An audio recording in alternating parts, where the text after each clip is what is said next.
Welcome back to Crease on Point. Today we're going to talk about 5 WNBA players that deserve to make the All-Star team this year.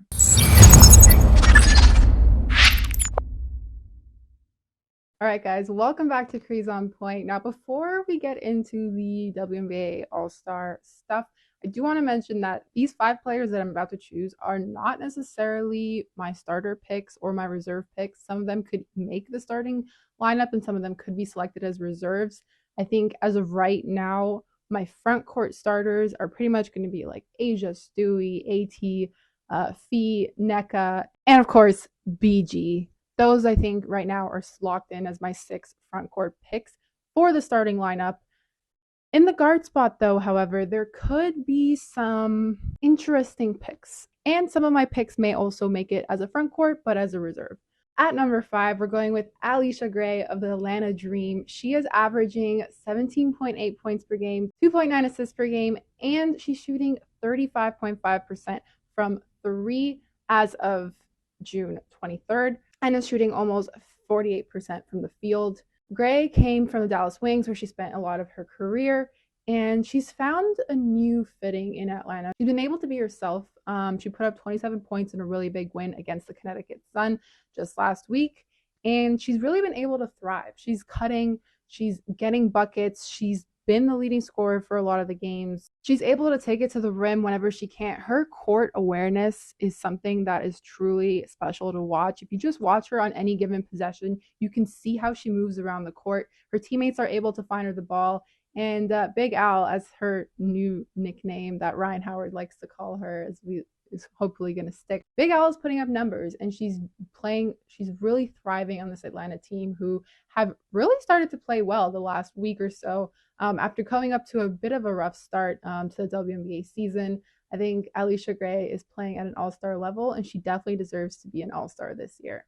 Okay, let's talk about Jackie Young of the Las Vegas Aces, because what she is doing right now is truly remarkable. She's averaging 21 points per game, 3 assists per game, shooting 50% from the 3-point line, and shooting 60.4% from the field overall as of June 23rd. To talk about her efficiency, she has been really, really efficient. Her confidence has shown a lot. She's super quick on the floor. She's been blowing past the defenses. Her ability to score and pass the ball as well to a very star-studded Las Vegas Aces team who can get buckets from pretty much anyone at any given time on their squad, to do what she's been doing, to be the Aces leading scorer from the start of the season, has been absolutely incredible to watch. Jackie Young has also been in MVP talks, and for good reason. And for all of these things, I think that she definitely should be an all-star this year.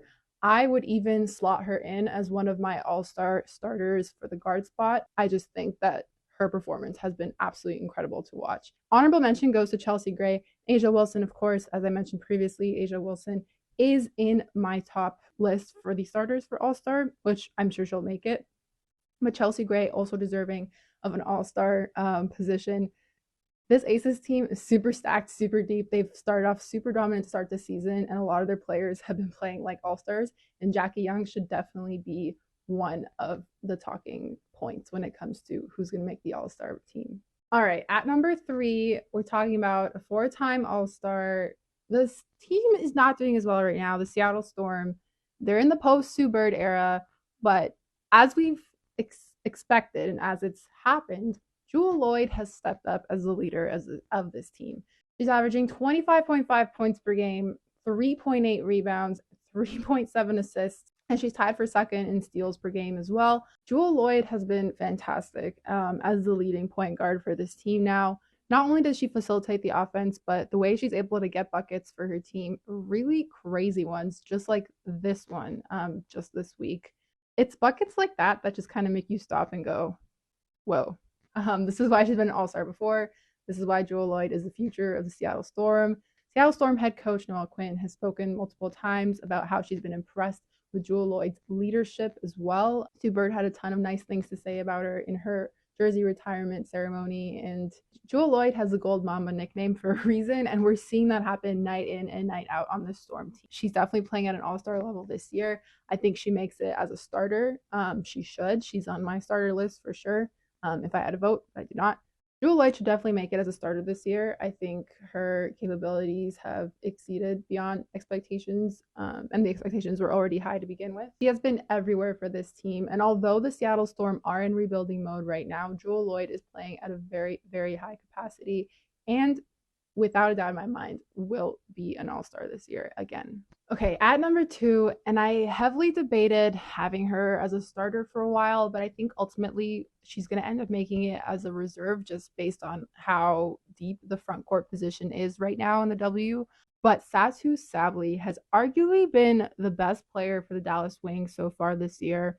She's healthy, which has been a huge factor because she has struggled with injuries in the past. But right now, she's averaging 20 points per game, 10.4 rebounds a game, 3.2 assists, which is tied for first in the W right now, and averaging 1.5 steals a game. She has added the three-pointer to her game, and it has been instrumental in the Dallas Wings' pretty solid start to start the season. The way Satou has been able to add to this team, especially losing Marina Mabrey in the offseason, just having a consistent scorer alongside Arike Agumbawale, who I think will probably also get selected to the All-Star team. Having Satou be healthy and having her be such a danger on the offensive side, on the offensive side, on the defensive side of the floor, she has been super impressive to start for the Dallas Wings. Dallas Wings have proved that they really do need her healthy and at her best, and this is probably one of her best seasons. She's definitely in the talks for most improved player of the year, could definitely be comeback player of the year if you want to factor in her health history, but having her perform like this for the Wings has been incredible to watch. Definitely all-star. She was a first-time all-star in 2021. I expect her to be one this year in 2023, and this will definitely be the start of many more all-star appearances for the young star. All right, y'all. We made it to the end. Thanks for sticking around with me. This player was also very, very hard to leave off of the starting hypothetical ballot of players because her transition to the W has been really special to watch. We've got a generational star on our hands, and her name is none other than Aliyah Boston of the Indiana Fever, obviously the #1 draft pick. She has excelled to start the year. We thought, or I guess people thought, that she'd be seeing single coverage in the W, but that wasn't the case. Teams were triple teaming her, double teaming her from the beginning. And she has just been so impressive, both in getting buckets and also facilitating the offense. The offense flows through her with the Indiana Fever, and they've already matched the same amount of wins that they had last year, which is already a good sign of what this team can do and the direction that they're heading in. And it's very clear that Aliyah Boston is their franchise player. Her post up has been super impressive to see in the W, going up against defenses and putting up 15.4 points per game, 8 rebounds, 2.3 assists, and averaging 0.7 steals, which is tied for third in the league. That has been super impressive from a rookie and clearly been the best player on this Indiana Fever team. She also gets bonus points for her hair just being awesome every single week. Went to draft with the purple hair or blue. Whatever you think, blue or purple. And then she had the red hair for a while. Now she changed it up again. Definitely bonus points for that, but she's got her game to back all of that up. And her dominance on the floor, not only posting up and getting buckets, but also blocking your favorite player's shots. She has been so impressive on both ends of the floor. It's made her a really crucial player in both the offense and the defense for the Indiana Fever. She's playing at an all-star level.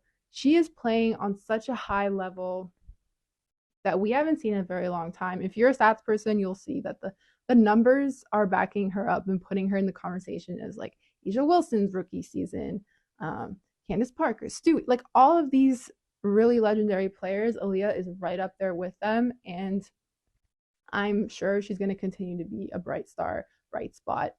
Like I said earlier, it was really hard not to include her in that starting lineup. But she will deservedly so make the All-Star team this year, as she should. And before the season, I said that the Indiana Fever could make the playoffs. I had them listed as 6th in my power rankings. Right now, they're currently at 8th in the league. So if the playoffs started today, they would make it. So we'll see how that continues to go because they're on the rise right now. But if Aliyah Boston continues to play the way she does, they continue to make her the focal point of this team, then the Indiana Fever are trending in the right direction, and they will continue to win the close games that they are in because they can hang around with every team. But yeah, that was a very long blurb just to say that Aliyah Boston is awesome. And I can't wait to see her in the All-Star game when she inevitably does get chosen and voted into. If you stuck around till the end of this, thank you very much. Just to recap, the 5 players that I think should be an All-Star this year, whether that's as a starter or as a reserve, that's yet to be determined. But it was Allisha Gray, Jackie Young, Jewell Loyd, Satou Sabally, and the one and only Aliyah Boston. Let me know if you agree with those picks. Let me know if you have any players that you think could sneak into the All-Star conversation that maybe we aren't talking about enough. I know Cheyenne Parker of the Atlanta Dream has been playing really well. Carly Samuelson of the LA Sparks has been really taking advantage of yet another contract with the LA Sparks. And now she's finally seemed to find a home with them. But yeah, let me know if there's any players that I missed or that you think we should be talking about more. Thanks for watching. This has been Crease on Point. Don't forget to hit the subscribe and like button. I can't believe I'm like that now, but please do. All the support is very much appreciated. You can also support me on Patreon. I'll put the link below in the description, or follow me on Twitter at KrinaMM, on Instagram at Krina Mustafa. This has been Krina, Crease on Point. Stay tuned for more WNBA content, and I might have some tennis stuff coming around the corner, so keep an eye on that because it is grass season. Wimbledon is almost here, so I may have some words on that coming on my Patreon soon, and maybe some video content as well.